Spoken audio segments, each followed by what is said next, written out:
$8,000 to repair the fuel system on a 2013 6.7 F-250 just because there was water in the fuel? Unreal. Hey all, welcome back.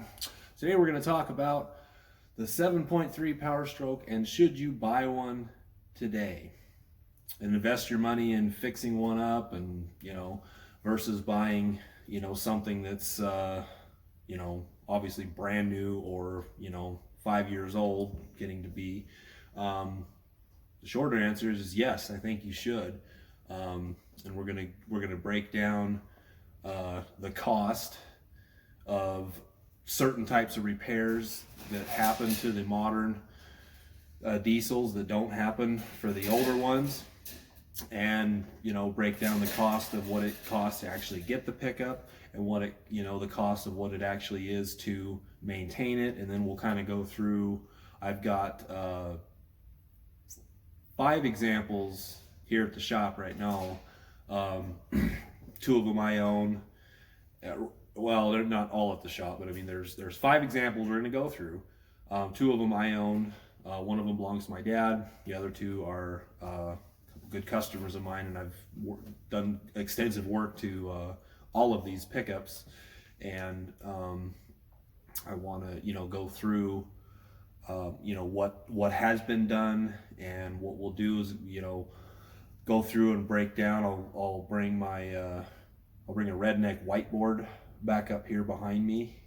You're probably already curious about what that is. Just keep watching.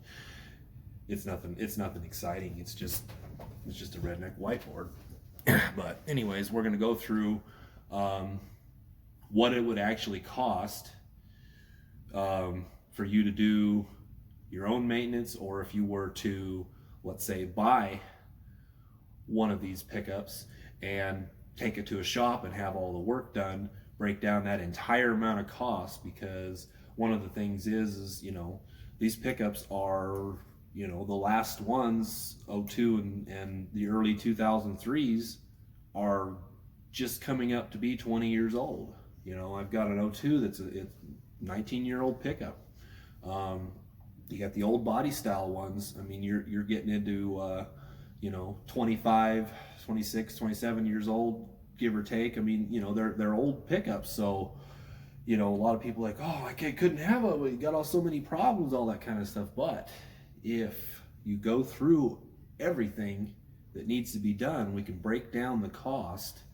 That includes, fixing the 4x4 system, servicing the front and rear differentials as far as seals and or bearings, possibly, transfer case, transmission. We'll break down all of that cost in the course of this and show you, that cost versus what you're going to pay for, let's say, a 2015 or a 2018, or even a brand new 2021. And basically just give you guys an idea of, okay, do I want to pursue this or do I not want to pursue this? And you can make your own decision from there. So anyways, let's go through these 5 trucks and kind of talk about them. So we'll get a different camera view and get to it. Okay, so this is a 2002, probably about 197,000 miles on it. Just recently did, I don't think bearings been done, but ball joints, tie rod ends, all that stuff have been done. Currently the automatic 4x4 does not work. You got to lock in the, those are manual or auto/manual hubs. You got to lock those hubs in manually. Obviously in engine it's had all the injectors kind of overhauled, shimmed, brought up to the 4000 spec, resealed. We had new ICP sensor, had new, bunch of different little sensors and whatnot in here.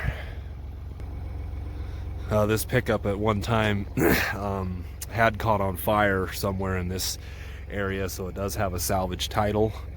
I believe they bought it a few years ago, probably had 175,000 miles on it, for about $8,000. So but everything works and functions. You know, it's greasy and oily like a lot of 7.3s are, but everything functions and works as it's supposed to. Things that still need to be done on this one that are probably the most likely next is the oil cooler is probably going to start leaking at some point. Probably going to have your high pressure lines back in here in the valley off the high pressure oil pump, probably going to start leaking. Turbo pedestal seals and stuff like that possibly leaking. 7.3s can leak oil quite a bit sometimes.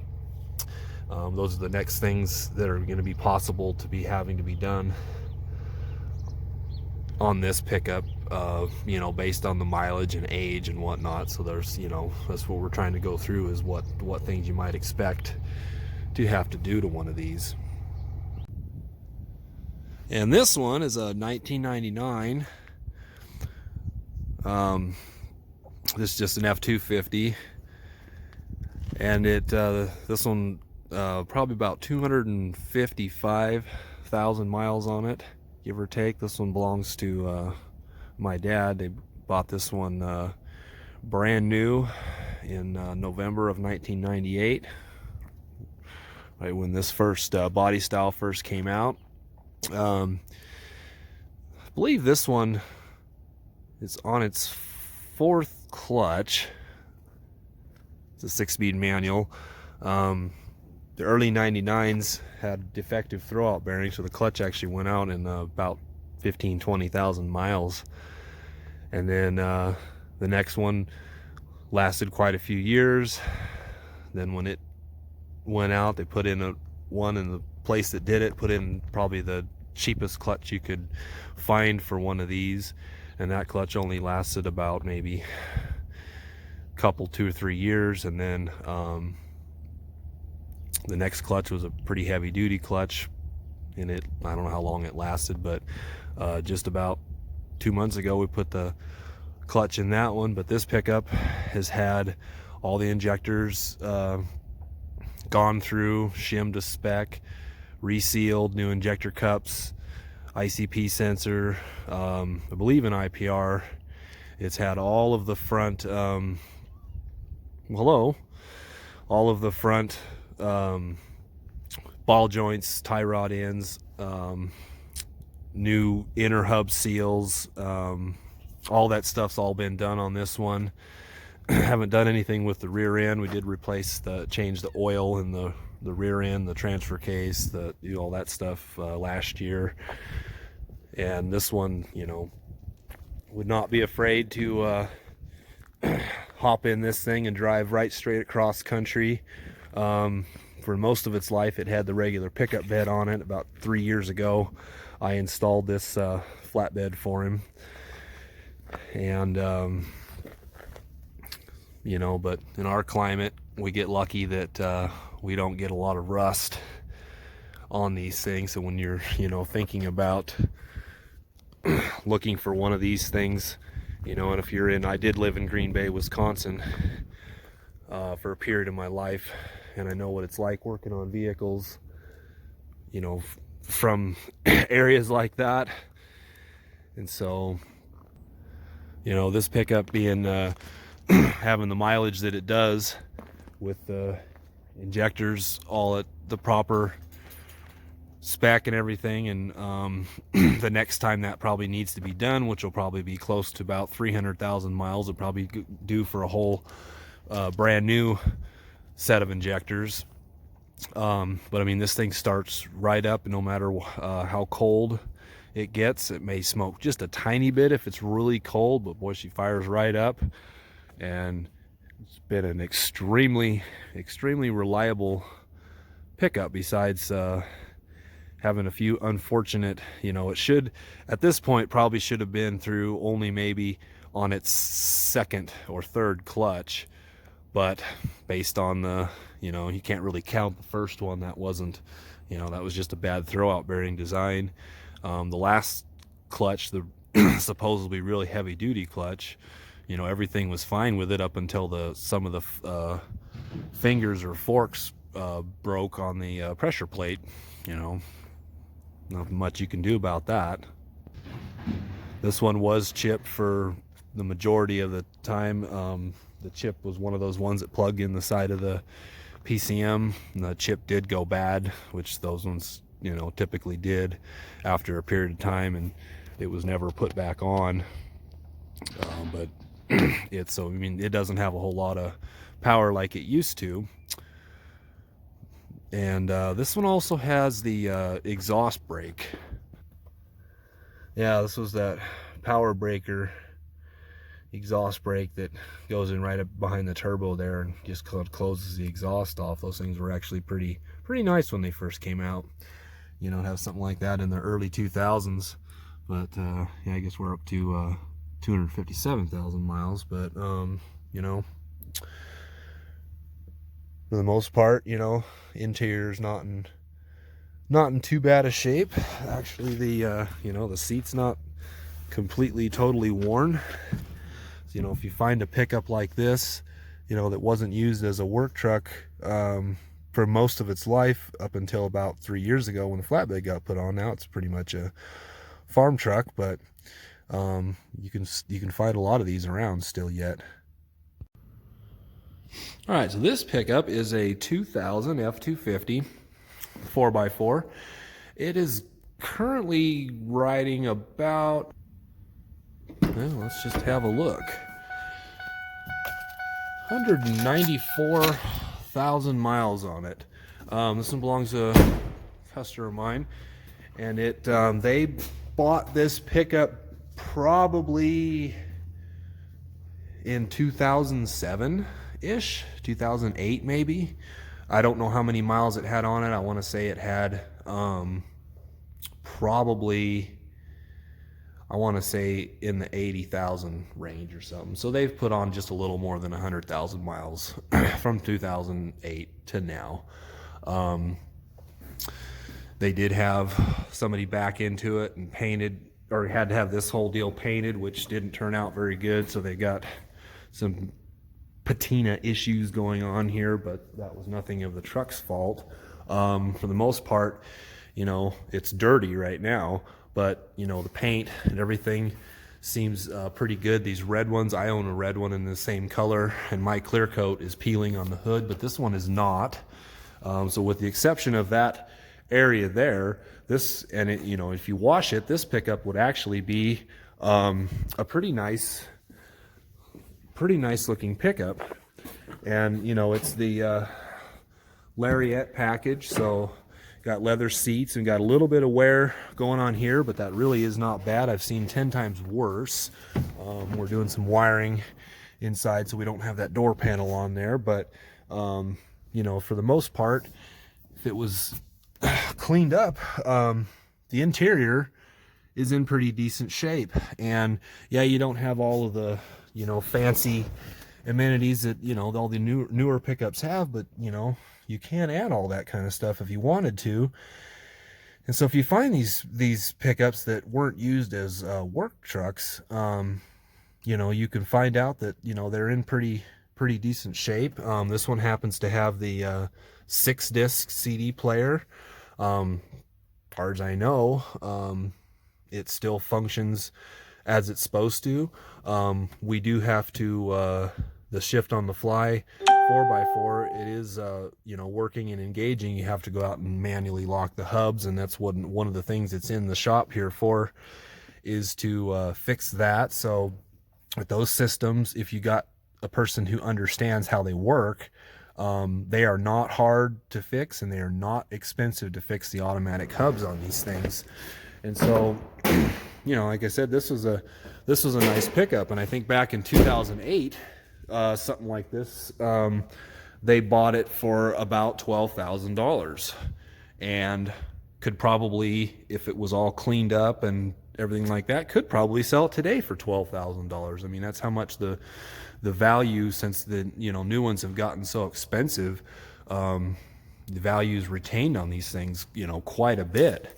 And got a good spray on bed liner. There's not a whole lot of, hardly any dents and stuff. I don't think they've really ever used this thing that much to haul big heavy stuff. They do have a gooseneck horse trailer that they pull on occasion, and but it's a pretty nice straight pickup. And with just the exception of the bummer that clear coat peeling on the other side, just because they didn't do a great job on the paint, it's in great shape. So what has been done to this pickup? And so the reason that this whole video sparked of it was because of this customer right here, is because they've had to put quite a bit of money into this thing in the last year or so. So last summer, we brought this thing in and we pulled all the injectors out. We took them apart, overhauled them, resealed them, shimmed them to the 4000 spec on the armature plate. There's videos out on YouTube that'll show you how to do that, if that's if you're curious about what's going on with it. We replaced the injector cups. We did the exhaust manifold gaskets, and I believe the ICP sensor was causing some issues with this one, and did a full service, and I think that bill came out. So what I did is I went ahead and just brought up the invoice here. We did exhaust manifold gasket set. You can see the price there. Injector Rebuild Kit, 4 gallons Dello 1540, 1 oil filter, 1 fuel filter. We did have a ripped turbo inlet boot. A lot of times you'll find this here is your air intake. A lot of times you'll find these things ripped a lot. Those need to be checked, because that's after the air filter. So if you got a crack or rip or anything like that in there, you're going to be sucking contaminants into your air intake. Air filter, we have 2 right side lock actuators and 2 left side lock actuators, because what was going on is they would be hitting the button to lock the doors, and you can hear them click, but they wouldn't actually click down, and they get weak. And I don't know if I have one. So I don't have any to show you, but they're right in here, and so they run your door locks, obviously. They're not hard to replace. This is one of the easiest door panels. I can remove one of these door panels in about 60 seconds. Seriously, I can. So it looks like we had 9 hours labor, my shop rate at $80. All came out to $1,400, or $1,427.82 with tax. So, and that's a lot of work. The injector rebuild kit, that's pulling all the injectors out individually. Probably takes me probably about an hour to get all the injectors out. And then probably a good 2 to 3 hours of overhauling them, and about 2 hours of overhauling them, and then about another hour going back in. Manifold gasket set, this one actually was really easy to do. That was only a couple of hours. A lot of times those can be a little bit more, depending on if you need to be super, you got to be careful getting bolts out, but you should plan on doing manifold gaskets and all that kind of stuff, if you've got one of these things that's over 200,000 miles. And so anyways, that's what we did there. The repairs that it's in for now is it was making kind of a weird humming sound at certain speeds. You could really hear it at 40 miles an hour, start getting kind of a little bit louder up towards 55, 60, kind of would quiet down a little bit beyond that. When I took it and drove it, you know, I can obviously hear it. It would kind of resemble tire noise, but it would only, you know, when you start going down below 35, you wouldn't hear it. So it's like, no, it can't be tire noise.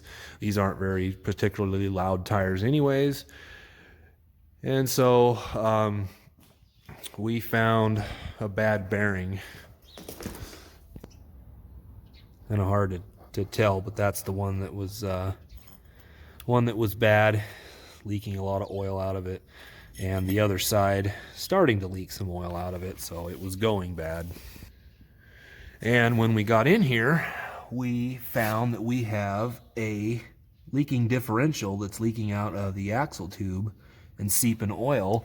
And so that repair consists of having to remove the differential gears and pull out the axle seals to reinstall. There's the differential down in there. Really not that difficult to do, but you're already to do the bearings, you're already pulling the axles out. And so it just made tons of sense that since that was leaking on this side, to go ahead and get those done, because it's only about an hour additional labor to remove those seals and do all that stuff. So you got to think about when you're doing these repairs and whatnot, because let's say we didn't decide to do those seals inside the differential, and you go ahead and you replace the bearings. You want the auto 4x4 to work, which means you're replacing the this inner hub seal, which goes right in here, and those things aren't cheap. They're like $80, give or take, or $60. I mean, they're not cheap. And so you go and you replace all of this stuff, and then all of a sudden that leak lets loose and it leaks out even more and gets worse. And then you got to come back in here, and a lot of times you can't reuse these seals because they're in here pretty tight, and a lot of times you damage them getting them out. I have gotten them out and was able to reuse them before, but it's not technically a practice I would do, that anytime I take a seal out like this, that I go ahead and do that. So I mean, this is a lot of repair stuff having to be done. And he's thinking about, the ball joints aren't loose now, but he's thinking about getting those done now, just because and ball joints themselves aren't cheap for each one. So we're thinking about it right now, because really at this point, what's the labor to get the ball joints out? I get these ball joints back out in less than an hour, and maybe in a full hour can have them replaced. Our climate's pretty good as far as these coming in and out of there, so there's not really so we're looking at an extra couple 2 or 3 hours of labor to change the ball joints, because you have to disassemble it all this far in order to get to this point, because you have to remove this entire knuckle, because the way the ball joints are both in the knuckle. So you remove this nut, remove that nut, and pound the, get the knuckle off of there, and then you have to press the ball joints and stuff out of the knuckle. And so, when you're at this point, this already had to be removed to be able to get the clearance to get the differential gears out of there. And so when you're thinking about doing all these types of repairs, you might as well just, if you bought a pickup, and we'll go through all the costs and all that kind of stuff, you might as well just go through and do all of this type of stuff and just get it all done, because it's a lot cheaper in the long run. And we'll talk about that later as we get into the costs and stuff, and how and what you should do when you're looking for one of these pickups. And one of the extra things we just did on this one is install these aftermarket. I've been installing these quite a bit on a few pickups and stuff, cheap Amazon ones, and they've been holding up pretty good. Got two I think out that for customers that decided they wanted to buy them, and a couple years ago, and they've been holding up pretty good. And so this one, what we're doing is we installed the mirror, the power mirror function for the big mirror. This one isn't powered, you have to move that manually, but this moves, you know, the plug it was plug and play just right in there. But what he wants to do is this mirror has a heated mirror function, and so what we're going to do is wire in a switch, LED switch on the dash to switch on and turn on the power heated mirrors. And then I think we're going to go ahead and just make this clearance light work when you turn the park lights on. So anyways, that's a little bit of overview on you know, what's being done. We did have to do the maybe it was a couple of months ago, it was making a funny noise in the rear end, and it had a brake caliper that seized, and so we had all new rotors, all new both new calipers, and obviously pads. And I think that repair bill came out to be about $700, I think, give or take, maybe 650-ish, you know, somewhere around there, with labor to get it all done, and new parts and heavy duty brake pads and whatnot, since they like to use this thing for towing and all that. But yeah, such a bummer with this peeling on there. Other than that, you know, if you wash this pickup, it looks really nice. You know, so all in all, since I've started working on this pickup since the middle of last summer, they've put close to, you know, $4,000 into this thing. Now that's with labor, having me do it. So if you are able to do these types of repairs yourself, you can cut a lot of that cost out of there, as far as, you know, and you could have a pretty close to completely built front end, new brakes all the way around. You could have your injectors gone through and all that kind of stuff, you know, for probably about $2,500. What's still possibly going to need to be done pretty soon in this pickup? Done anything with the oil cooler, that could possibly start leaking. You could have some other leaks like we talked about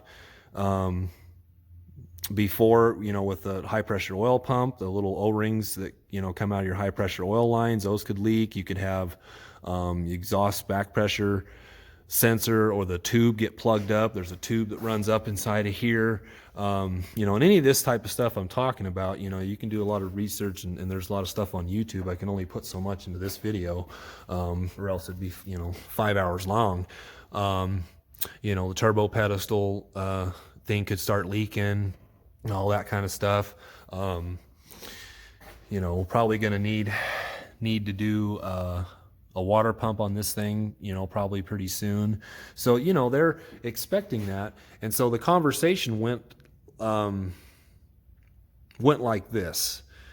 He's like, you know, so we've already put this amount of money in there, and we, you know, it was thinking about, you know, before this repair, we're probably going to go ahead and just do the bearings and all that kind of stuff. And when we had the conversation about, you know, what can you get to replace, you know, this thing, and, you know, if you were to go find let's say a 2015 or a 2013 or something like that Powerstroke that was the, you know, the same equivalent, you know, with the, I don't know if they still call it a Lariat package. It's probably a lot more fully loaded than this one is. But, you know, if you found one of those things with 200,000 miles on it, you could probably expect to pay anywhere from $25,000 to $30,000 for that pickup. It's all going to depend on the condition and your area, obviously. But, you know, with this thing, it's paid for. They own it. They bought it for $12,000. About what? 13? I can't do the math in my head. Anyways, yeah, like what, 12, 13 years ago. And so, you know, the difference is you can find a pickup today just like this with the mileage on there in the conditions that it's in for about $12,000, $10,000. You know, I mean, it's going to depend on your area and all overall condition. You know, the tires. I mean, everything's going to be factored in there, but you can expect to pay on average around $10, $11, $12,000 for a pickup like this. And so what do you got left over? Well, you got like $18,000 left over before you reach the $30,000 that you would buy the 2013 for. And the 2013, it's a used truck. It's got 200,000 miles on it. You possibly could need to do the ball joints. You possibly could need to do the brakes. You possibly could need to do oil leaks. It could possibly need a turbocharger, because those are known to start failing and all that kind of stuff. And then what we'll get into later on is when some of that stuff does fail, like the emissions stuff, the turbo stuff, or any of that kind of stuff, or if you get contaminants in the fuel and all that, what can cost you on something like that versus, you know, buying one like this. You know, basically when I got, you know, the conversation of just recently I had a 6.7 Dodge pickup in here, 2008, that was in here, and they had gotten water in the fuel. This was the fuel that came out of that filter in that Dodge pickup. They got a whole bunch of water in there, and I don't know if you're going to be able to see it on camera. Do you see that blob down there? Let's see if we can get this out of the light. See that blob right there? That is the water has settled down in there. That's water. And the oil and stuff was a little bit of oil that was already in this container. But when it came out, I don't know if I'll be able to mix it.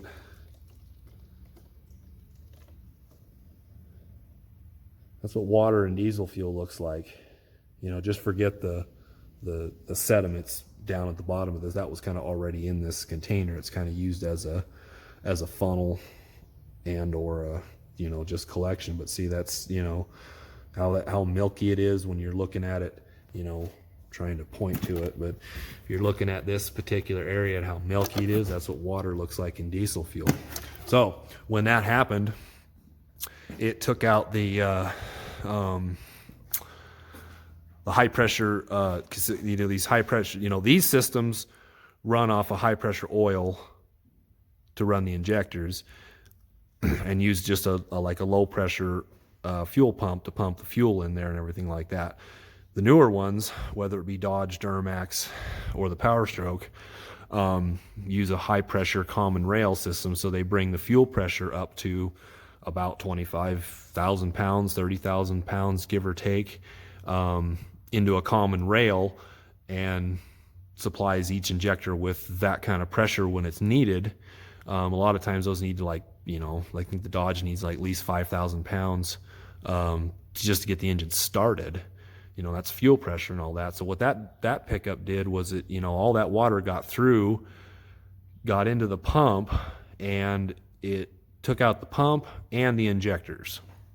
And when I did the quote and all that kind of stuff, I did two different quotes. I did the quote as, you know, just replacing the pump and the injectors and trying to clean the rest of the fuel system. But what I really recommended doing was replacing everything, which was the rail, the injector lines, the pump, the injectors, well, you have to change on the 6.7, you have to change the crossover tubes. We're getting a little bit out, you know. So that the large quote for what that came out to be was $7,800 to have that fuel system, just because they got water in the fuel. $7,800, you can rebuild this entire engine for less than that. You can buy a long block, which is an engine already built with the bearings and everything, with the heads, the crankshaft, and all that stuff on there. All you do is bolt on the your oil pan, your valve covers, and all the rest of the stuff in the engine. You could buy I think a short or a long block for one of these things for about $4 or $5 grand. So there's that. That's one example to what, you know, can happen to these modern diesels. You know, we'll talk about more of this later. Let's go through these other pickups. So this one is 2002. This is mine. I bought this 3 years ago for I think it was about 10,500. It had 183,000 miles on it, 181, somewhere around there. It currently has 214 on it now. And unfortunately, like I was saying, we have the clear coat peeling off the hood. That is going to get fixed. But other than that, it was a pretty straight truck as far as the cab goes. The bed, not so much. Some of it I've done. Matter of fact, that was me right there.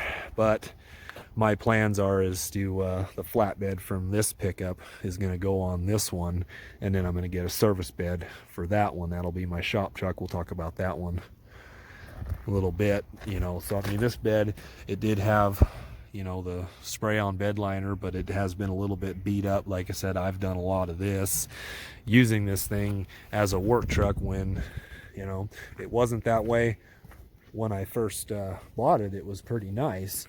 Now, granted, inside of here, I like the cloth seats. This was me right here in my damn mini cigars that I probably need to quit smoking. But if this thing was cleaned up, this is actually a decent interior as far as things go. I love the 6-speed manual in these. If you can find one of those, that'd be about the best way to go, I think, because the automatics, if you're going to do a little bit of work with them, they are the weak point in these things. And that brings me back to that pickup in there. They did have to have the transmission rebuilt for about $3,000. So yeah, they've put a lot of money into that pickup. So they're probably looking at close to about $7,000 in the last year that they've put into that pickup. But with all the repairs that we've done with that one's going to run a long time. It's probably going to need some little small stuff here and there, but as far as big major stuff, nah, it's gonna go for a long time. It'll be about 294,000 before and the way they drive it, that's probably going to be in 5 years. And so that pickup's going to last them a long time. So that $7,000 that they just put into it in this last year is going to go a long way for them. More so than going and spending 40 on a lot newer one. But to each his own. I mean, am I saying that buying the newer trucks is bad? No, it's not. It's just personal preference, and that's why we're going through a lot of these. And so what have I done to this one since I've owned it? Well, same thing. It's got 214,000 miles. We've gone through the injectors, the injector cups. Haven't resealed the oil cooler. That's going to be next on the list. The oil cooler and the water pump are going to be the next things that are going to be done on this pickup, probably within the next 6 months, even prior to them leaking or going bad, because I just want to get it done. This one has not had ball joints and all that stuff done, but it has had the all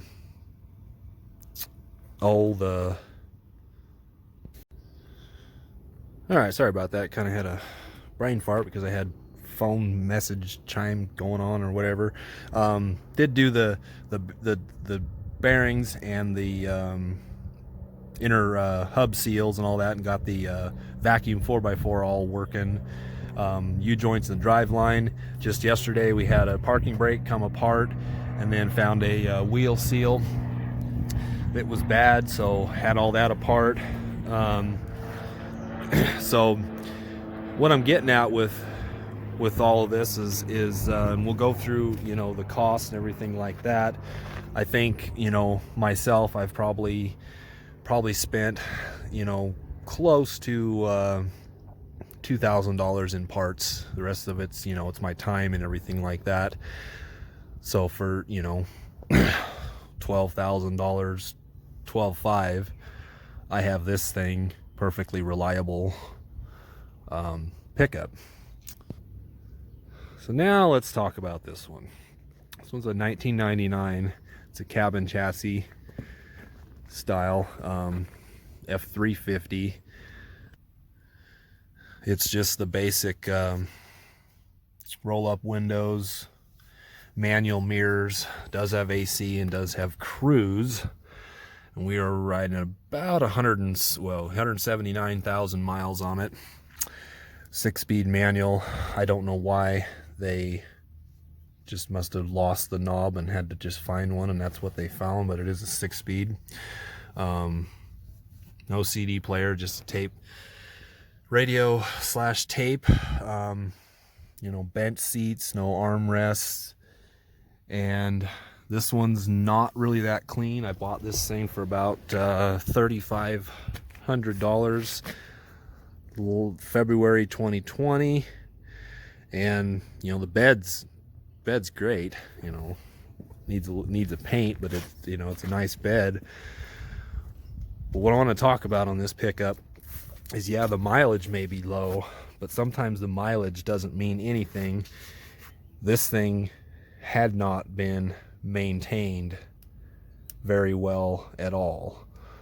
And you can see it, you know, it's pretty. It was used as a work truck, but I think it was just used somewhere like on a big farm or ranch and never really left the highway that much. Rear drive line was about ready to fall out, needed new U-joints. Excuse me. We got some pretty good oil leaks up there that I fixed a few, but look at that sway bar link completely missing. Drive line was gone out of it when I got it. You know, I've got a new drive line and everything, but not totally sure if I'm gonna fix this thing up quite yet or not. But we're definitely gonna need all new ball joints. Let's see if I can find this. Look at this, tie rod end's about ready to let loose and go. Way too far to be letting that go like that.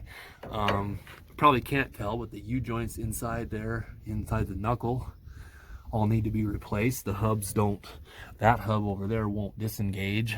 This one on this side does okay. Now this one, when I bought it, would hardly run. And what I did is I bought a used set of injectors that someone pulled out of a wrecked pickup, and I overhauled them, shimmed them, got them in and got this thing running, and it runs good, but I think the engine has been dusted, meaning it's gotten a lot of, and I don't think the oil was ever changed very good. It was, you know, the first oil that I got out of this thing was just gummy and stringy. I mean, it was bad. This thing was just not maintained very good at all. And so let's I'll show you when we fire it up. It runs good, but yeah, it hasn't been started in probably a month. Maybe 3 weeks. The glow plugs kind of heat up. Like I said, it'll fire right off and run.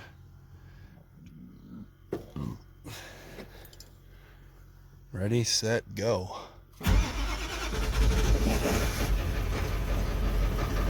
Look at that. Yeah, I got quite a bit of cheech going on here, and that'll clear up as it warms up.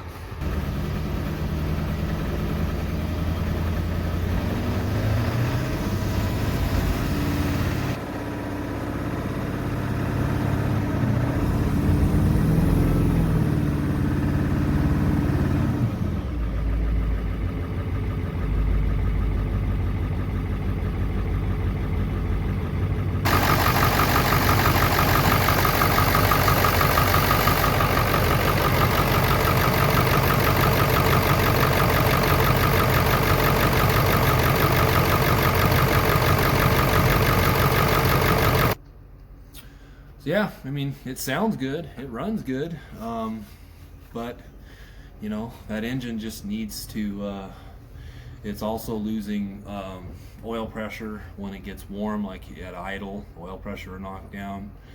And I've tried the low pressure oil pump, and I've tried the bypass valve, you know, did the oil, resealed the oil cooler, took the pressure relief or whatever bypass valve it was, you know, tried that. I think it's got something broke inside the engine that is not allowing it get pressure, because when it's running, you can get up to about 35-40 psi when it's warm, but then as soon as you like go up to a stop and go sign or whatever and stop and idle, the oil pressure gauge drops down, which is nothing more than a switch on these things. And I've got an actual mechanical gauge on there, and the oil pressure does actually drop. So unfortunately, that engine just needs to be overhauled. For that engine, for about $1,200 to $1,500, you can buy a complete overhaul kit. I haven't checked the compression, but it's possible that really what needs to be done on that thing is, and I may try this first, is I may remove the heads and have the valves all gone through, and because I'm not an engine guy, I don't rebuild engines, so I'm not, I just don't know if I'm gonna start doing that kind of stuff or not yet anyways, but I'm an electrical guy through and through. That's my jive. Whatever, that's what a lot of people can understand, the engines and the electrical and all that kind of stuff, but the engines and the mechanical and the transmissions and the rear ends, all that. I'm way better at the electrical than I am anything. So, but we're going. Anyways, might just have the heads completely redone, because it could be leaking oil down the valve guides. That's why it's smoking so bad. Might find in there what is, damn it, I don't know, but I'm pretty sure I'm gonna go ahead and just pull the engine out, pull the oil pan off of it, and go through it. But there might be a chance that I may not have to take apart the short block. Who knows? Based on the the mileage of the pickup, and doing a VIN check and all that kind of stuff, it seems pretty accurate. It's a really hard 180,000 miles. Whereas I've seen 7.3 Powerstrokes in that same year. Last year I saw 2000 came in the shop. I think it had 325-ish thousand miles on it, and it ran, and it was in 10 times better shape than that 99 there, and the engine ran better. It was the guy kept it extremely clean. So the mileage doesn't always mean everything. It doesn't mean that it gives you kind of an idea as it's used, but you got to go and and look at the whole thing. Now a pickup like that, you can expect that if you were to rebuild the engine, let's say $7,000, and I might have put this up on my redneck whiteboard, so that we can go through everything cost wise to bring each one of these pickups that we looked at up to pretty close to very reliable, everything works and whatnot. We'll kind of go through all that, because that pickup could have potential. It's just going to take a little bit more than say the others. So anyways, we'll get to that and keep on going. Okay, so we got the redneck whiteboard up here going on. I don't have a whiteboard, so this is what we're using. So we're going to go through some of these numbers, and I'll read them to you, since my handwriting is not really that much up to par. Do the best I can, but yeah, we're getting really fancy going on here with Sharpie markers and cardboard, and yeah, this is folks, this is getting really fancy for me. So anyways, let's we're gonna first talk about my 1999. That's the white one with the flatbed, old Smoky, if you want to call it that. Initial cost $3,500. Engine rebuild, we're going to say about $8,000. Now all of these costs and everything that we're going to be talking about is all if you were to take it into a shop and have it done. So you can drastically reduce a lot of these numbers by doing your own work. So engine rebuild, $8,000.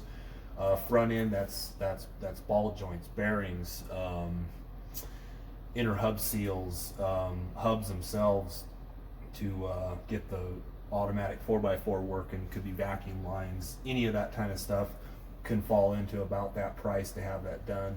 That could include the inner differential seals, like we pointed out in that 2000. Service and maintenance, that's basically just replacing all the fluids. You got your front differential fluid, which should be done, you know, in with this, but let's say you don't get this done or whatever, we're just going to put $500 service and maintenance. It's the transmission fluid change, differential, or I mean transfer case, all that stuff. Rear end, you know, we're talking about the rear brakes, we're talking about the possibly the parking brake shoes, the wheel seals. Generally, on a lot of these, even ones that are up in the 400,000 and 500,000, I don't really see very many rear end problems. You just don't see it. Wheel seals and a few things like that, but don't ever see bearings that much. Don't really ever see the actual differentials and all that stuff go bad on these that much. Instead, I just don't see it that much. This synthetic oil and stuff that they use is pretty good stuff. So if I added everything right, if you put in about $16,000, you could have this 99 pickup be at about the level of about, you know, the good running and reliability of what these two pickups are. So we got my O2, which is the red super cab. Initial cost $10,500. We don't do an engine rebuild, but we did do the injectors, and that's the injectors, the injector cups. We're talking about oil cooler. We're talking about exhaust manifold, gasket, front end, same thing, 3,000. We had to go through everything there except for ball joints. You might be able to cut off a little bit of money for that, because we didn't do that. 500 for the service and maintenance. Rear end 1,000 because we did have done rear brakes all the way around. Then just recently about $500-600 worth of work doing the parking brake shoes that came apart, plus the leaking wheel seal that we had in there.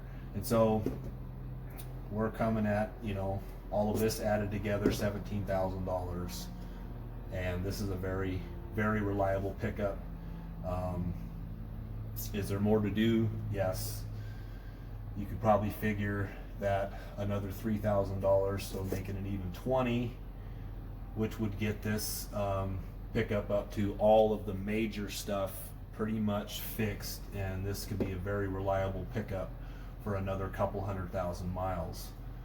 This one, if you went ahead and paid for the money and got this, you know, 16,000, got all of this done, and probably spent maybe another $3,000 on, you know, maybe some upgraded parts in the interior, fix it up, clean it, carpet, you know, paint, some body work, everything like that, you could bring this number up to 20,000, and these could be pretty dang equal pickups as far as, you know, maybe even add another 1,000 on the front end for the tie rod ends, all of that kind of stuff, and alignment. So, you know, we're approaching the 20,000 on this number too. Guess I didn't add up these numbers. We got 9, 10, 11, 12, 13, 14, 15, 16 and a half, maybe. Math is not my strong suit. This is my dad's 99. That's the tan crew cab with the flatbed. So initial cost for him, not really, but you might expect to be able to pick one of those pickups up for about $9,000 with that kind of mileage. It was 257, I think it was. Injectors and, you know, full engine stuff, that's oil cooler, exhaust manifold, gaskets, injectors, cup, or injector cups and whatnot, you know, figure about 2,000. Same thing with the front end, 3,000, because that has had all of the vacuum hubs and all that kind of stuff serviced. 500 for the repair and maintenance. We got, I don't know what I put the 1,000. Oh, I put, okay, never mind. We got 1,000 for the flatbed. You know, in certain areas, a lot of rural areas, that'll increase the value of a pickup. You know, we'll just figure 1,000 for the most recent clutch, because you might expect to have to do that in any of these. Same with this 02 F350. So we're, you know, numbers are pretty comparable to you know, what we got. So we got this 02 F350, and the initial cost of this one was less, with that thing being a crew cab dually 6-speed manual. You might expect to pay 11 to 12, but with the salvage title and everything like that, I got this one for 8,000. So engine, we just did injectors and injector cups on that one. Did not do the oil cooler, did not do the exhaust manifold gaskets. Don't need it, but it's possible that it could need to be done fairly soon. Front end only 1,500 because we just did ball joints. We haven't done any bearings or tie rod ends or anything like that. 500 for the service and maintenance, so that's changing all the fluids and everything like that. Flatbed 2,000 for that one. So this pickup right here is, you know, adding this all up there, $13,000. You could probably, with all of this work done and have it all cleaned up, you could probably sell it for $13,000, which doesn't really matter. But when we're talking about, you know, this number getting up close to our, you know, 20,000 that we were, you know, getting up to with these, you know, you could theoretically spend another $1,000 to have the front end done more, another $1,500 to have the bearings and tie rod ends. We did the ball joints, and this one pickup also still needs to have the 4-wheel drive serviced, and you know, so you could probably say that this pickup is getting closer to about, you know, probably about the initial total cost of having everything fixed, you know, as far as like major stuff goes, in about the $17,000 range. And so it's going to be obviously a little bit less than any of these because of the salvage title. So then we go to the 2000 F250, and the initial cost, I mean, they bought it for $12,000, but that was clear back in 2007. So theoretically, without having anything done, with almost 200,000 miles, you could probably expect to pick up a Lariat crew cab for about 10,000. But like I said, this is all going to depend on your area and everything like that. So, you know, 2,000 for the injectors, 3,000 for the front end, because we did everything on this truck as far as ball joints. Didn't do tie rod ends, because that can all be done separately. You don't have to do, you know, so we did all the bearings and whatnot. You know, 500 for the service and maintenance, 1,000 for the rear end, and then we got this $3,500 for the transmission, because out of all of these 5 here, this is the only one with an automatic transmission. The automatic transmission is the weak point of the 7.3 Powerstroke, and you will have to do one at some point. If it hasn't been done, it will need to be done at some point.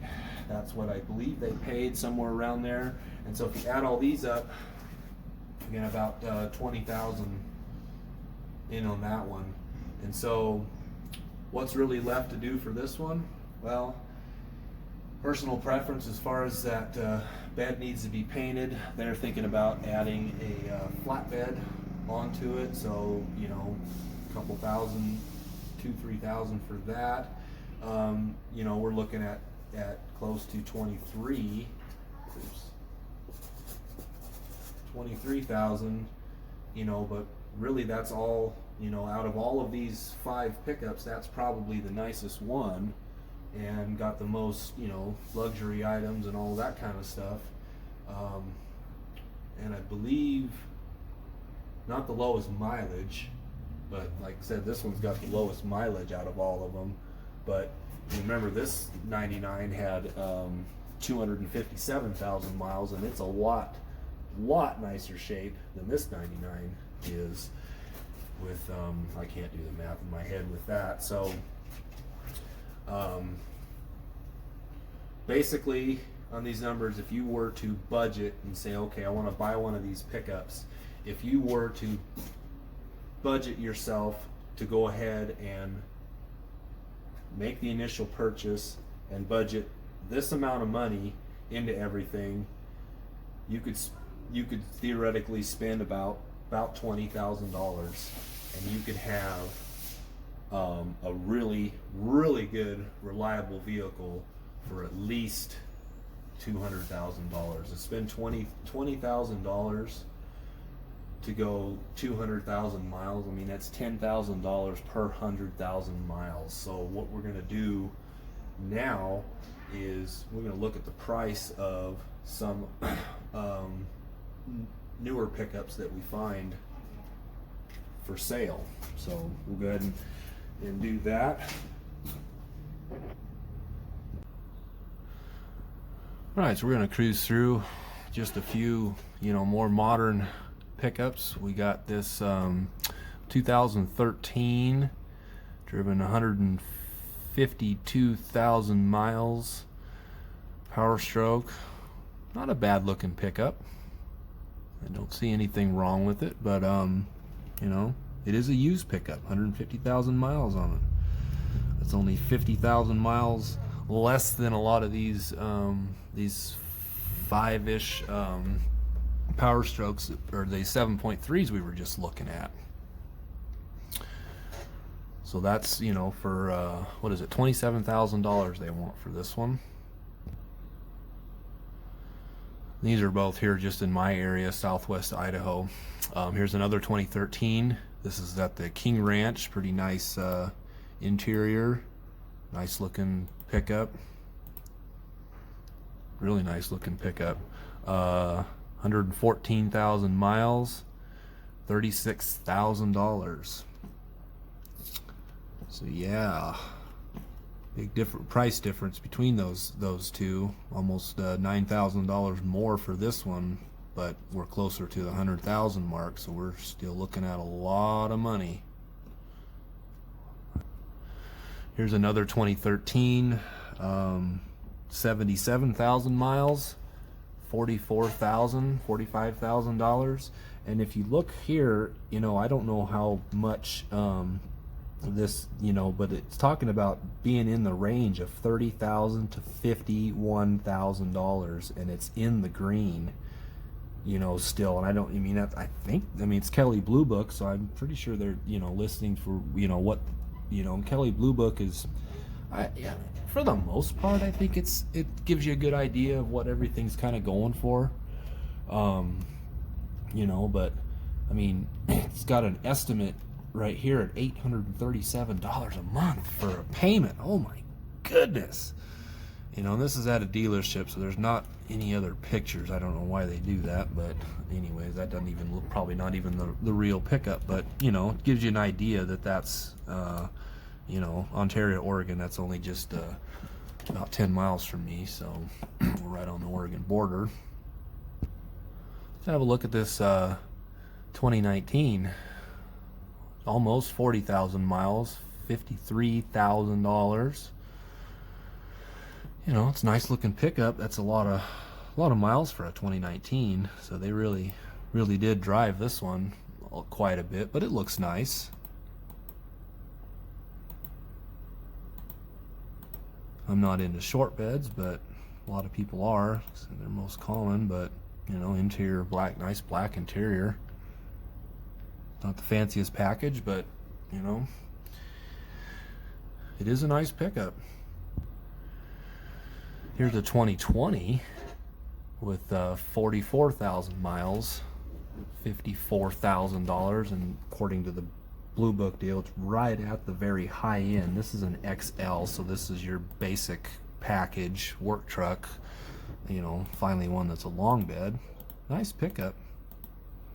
But it's gonna have just your plain type of stuff, but I mean, already it's got a touch screen, everything like that you can see there. So I mean, it looks a lot more fancier than anything I've got. But $54,000 though. You have an estimate of $1,000 a month. I mean, that's all going to depend on how much you put down and all that kind of stuff. $1,000 a month. Holy moly's, that's expensive.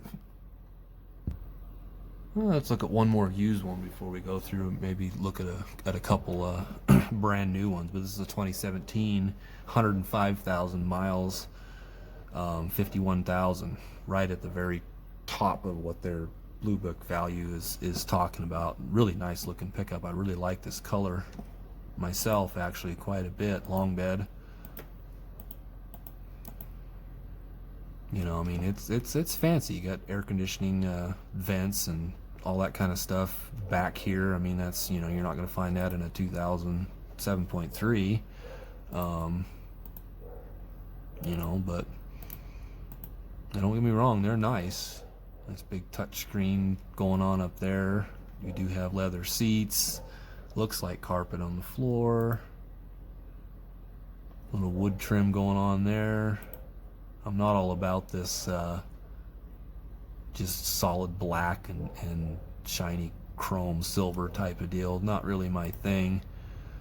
You know, it don't look bad, but like I said, it's a really nice looking pickup. But you know, $51,000, son of a gun, a lot of money. All right, got some prices here. 2021 F350 Lariat, $62,000. Looks pretty much like basic XL package on, you know, it's Lariat package, but it's probably not the fanciest. Can't be, because here's a 2021 F250 Platinum, $82,000. Oh my God. Wow. And this is one that's sitting on the lot right now.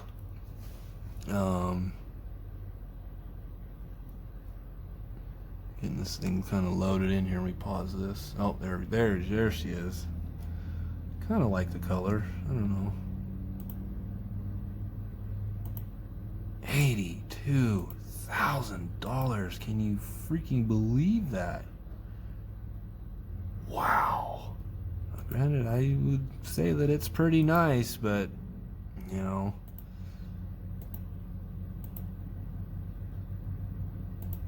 if you got the money and you want to spend that kind of money, I don't see a problem with it. It's just, you know, just kind of going through another alternative, lot more cost-effective, you know, option, I guess you could say, that you can do for, you know, I mean, for what, 82,000, you could buy 8 7.3 Powerstrokes at $10,000 a piece. 8 of them for one of these.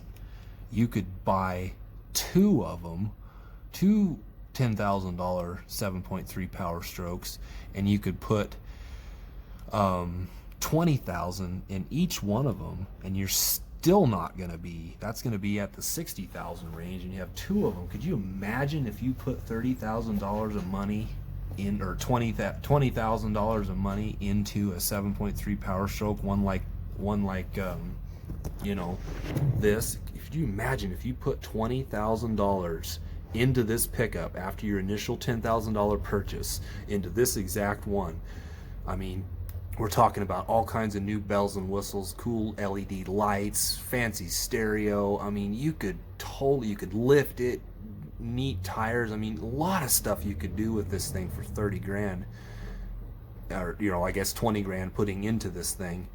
And, you know, gosh, it would be just a beautiful truck. So anyways, that's what we're looking at on that. And what I wanted to explain about this, and we're going to go back to the whiteboard or the cardboard or whatever you want to call it, and you know, talk about what could potentially happen as far as repairs go to any of these pickups we just looked at. But first, let's check on old Smokey here. Cleared up pretty good.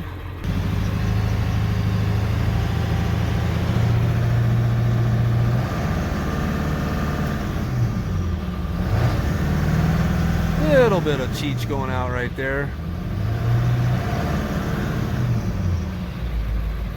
But just sitting here idling, it's still not completely warmed up.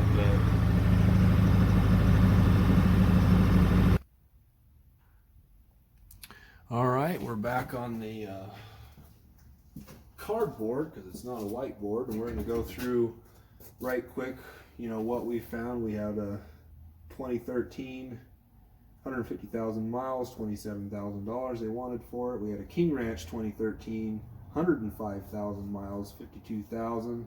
We had this 2015 that was at a dealership. That's the one we didn't actually see the picture of. We don't know what that one looks like. 77,000 miles, they wanted $44,000. And a 2019, 38,000 miles for $53,000. We had the 2020, 44,000 miles for $54,000. And then we looked at those two brand new ones. We had a 2021 Lariat for $62,000, and then the 2021 Platinum for $82,000. It's a lot of money to fork over right off the bat. So, as an example, let's say you decide to offer this cat, you know, $25,000 to buy this 2013. So you're into it. 25, you know, grand or whatever, whether you have it or finance it, I don't know. But so you're gonna buy that thing. What potentially could happen 6 months down the road to this 2013 that could you know, be a huge cost thing right there? Water in the fuel. Seen it already a bunch of times. I had that Dodge in here the other day. Last year I had a couple of 6.4 Fords in with the same issue. Once the water gets past the fuel filters and the water separators and everything, they in the 6.4s usually the pump just, I mean, comes apart, grenades basically. And then, you know, when that takes out the injectors and you got to do the fuel rail, I mean, everything. And it's the same with these 6.7s. If you get contamination with that, usually, you know, the pump will destroy the injectors and take out everything. And so when you got, you know, so let's go through a mock quote that I made up for a 2013 with a 6.7. Okay, clear with this. We got Miss Jane Doe. She's got her 2013 Ford F-250 in here. Filled up at a gas station, got water in the fuel, truck started running really rough, died, restart, you know, it just basically runs rough. You get a lot of bluish white smoke and missing and just running like crap. So computer diagnostics shows that, you know, 3 to 4 injectors aren't working. We got not very good pressure coming from the high pressure oil pump, and so we quoted a price of doing the entire fuel injection system. So we've got 8 injectors at the my supplier place of $462 each. All 8 of them comes out to $3,600 or $3,698 for all 8 injectors. We got a high pressure fuel pump. Get a reman one. Cheaper is a reman. You can get a new one for up to $2,300, $2,400, $2,500. It really depends on where you get it from. But we got a reman one here for $1,273. All right. We got 4 driver side injector seal kits. That's the injector lines, the little, I guess, crossover tube or whatever they want to call it. You got 4 of those sets at $49 each. Comes out to $196.80. We got the passenger side at $91 each for the kit. Comes to $366.28. We got the left side fuel rail at $506. Right side fuel rail, $381. Now these suppliers, you know, it depends on the price of them. It depends on like what they had the availability to rebuild them and reman them and, you know, all that kind of stuff and more intricate stuff. I mean, the prices are different, it's just different. And then we got just miscellaneous shop supplies, shop cleaning supplies, $15. I charge computer diagnostics, $25. We've got going to quote 10 hours on this job, labor / cab removal. Yes, the cab needs to be removed in order to make this repair. My shop rate, $80, comes up to $800. Okay, now as we scroll down to the number, the subtotal comes out $7,561 even. That hardly ever happens when you're adding up all the cents in there. Sales tax $453.70. Total price $8,014.70, all for a little bit of water getting into your fuel.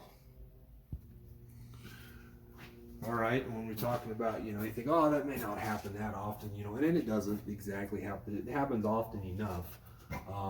What else can happen to this 2013 6.7 Cummins with 150,000 miles that you paid $25,000 for, that can do that exact same type of problem? DEF in the fuel tank. If you accidentally just have a brain fart and you put DEF in your fuel tank, it will destroy the pump. The pump will destroy the injectors. Everything is destroyed, and you're looking at your $8,000 fuel system rebuild, which $8,000 is what we said was a full engine rebuild on a 7.3. So, and based on, you know, this type of numbers, it's going to happen with all of these. You know, this one's out of warranty. Don't know if this one's probably out of warranty. These ones probably definitely have a warranty. Those ones will. We know that. You know, but you think about it, is you buy this Platinum 2021 for $82,000, and in 2 months you accidentally put DEF in the fuel tank, and that $8,000 for this 2021 is going to be a hell of a lot higher than that. And do you think Ford's going to warranty that? I don't think so.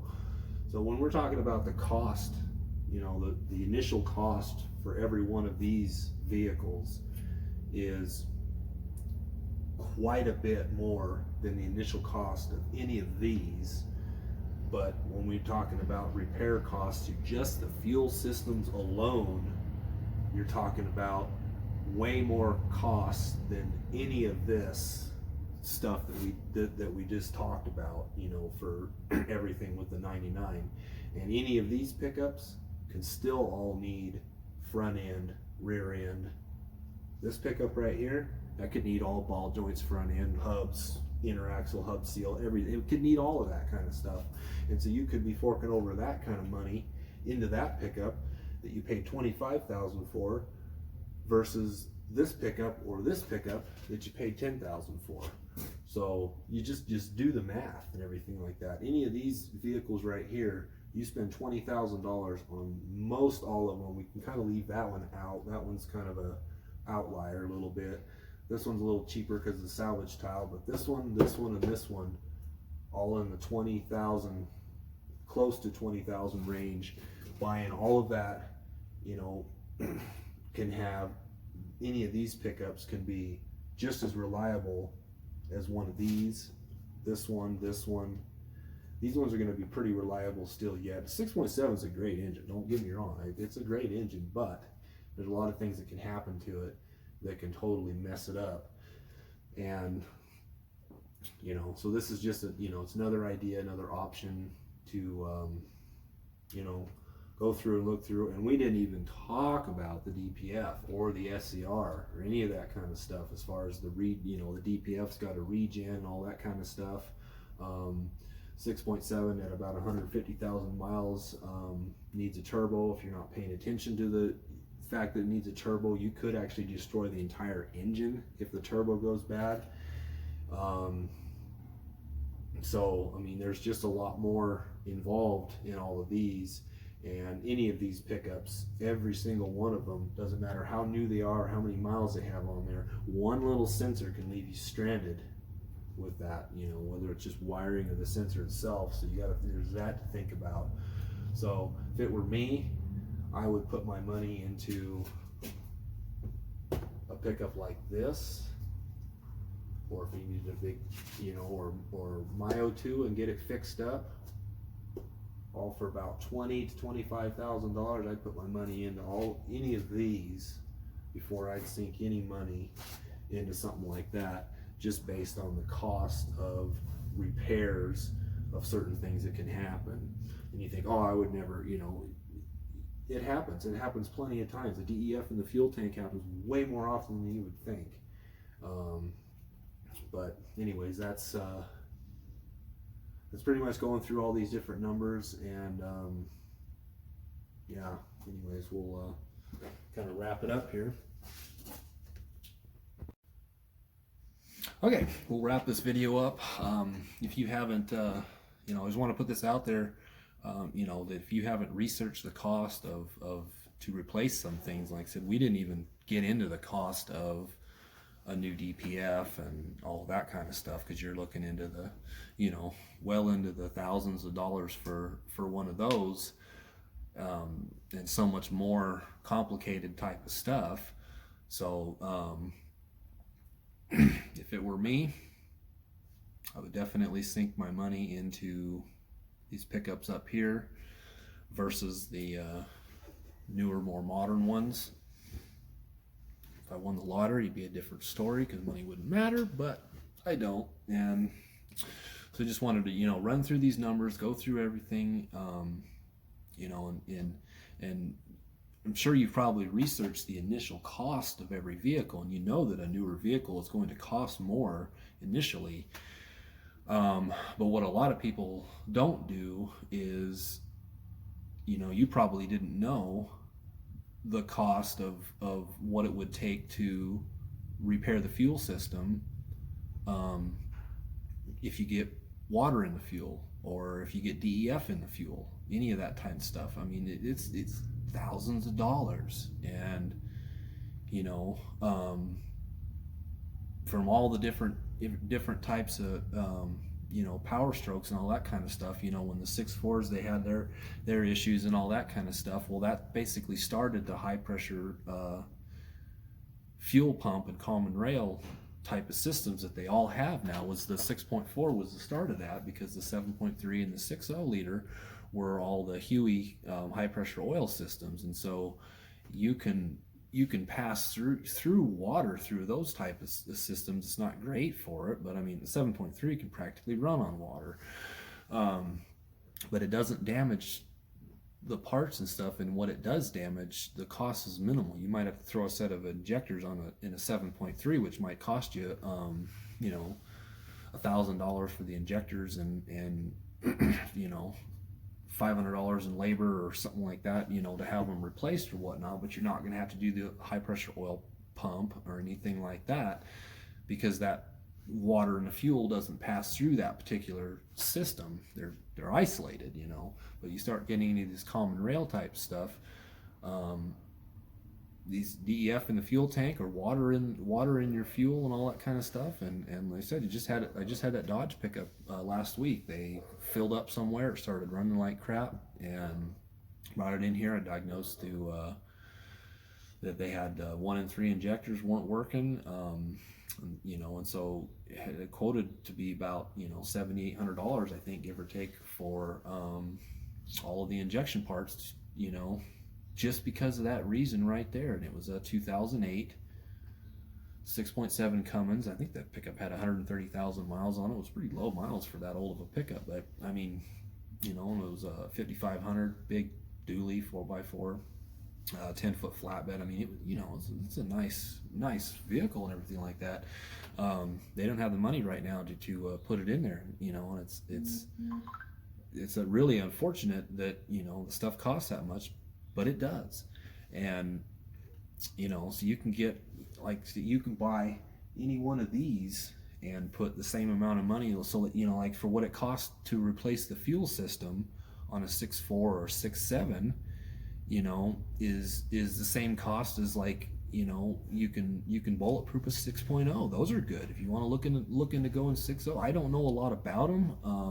I personally just really like the 7.3, and I don't, the 6.0 can make a lot more power. You get into the 05s, 06, 07s. They are, with the upgraded suspension, there are nicer riding vehicles and everything like that. I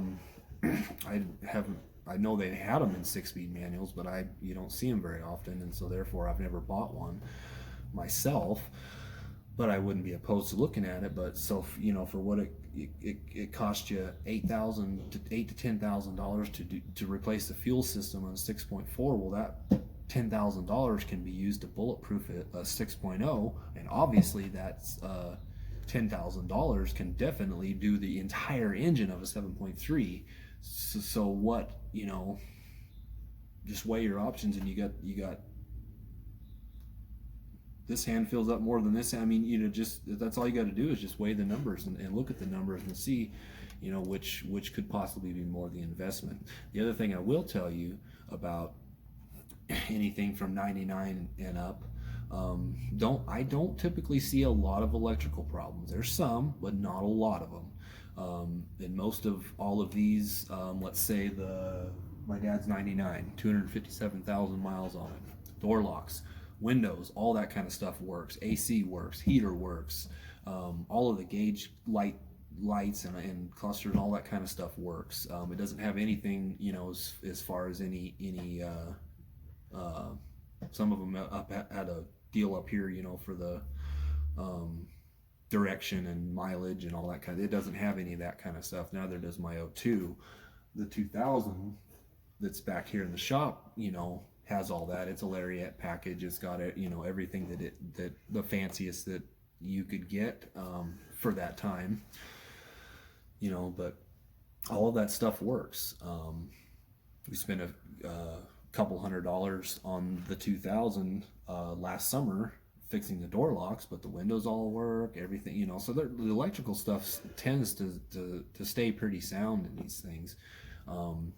So there's just not a lot that a person has to really worry about with that, and if there is, it's not really that hard, and it doesn't cost that much to fix. And so anyways, there's the information. Take or leave it if you want, just my opinion, and just giving you another avenue of something to do using 5 examples of a 7.3, and I don't know, what do we do, 6 examples of a 6.7, and don't buy a 6.4 if you're thinking about a pickup. Just don't. That's all I can say. Everybody asks me, what should I do to buy a 6.4? If somebody were to give you that truck for free, don't do it. So anyways, that's that. If you got any other questions, let me know. But anyways, thanks for watching.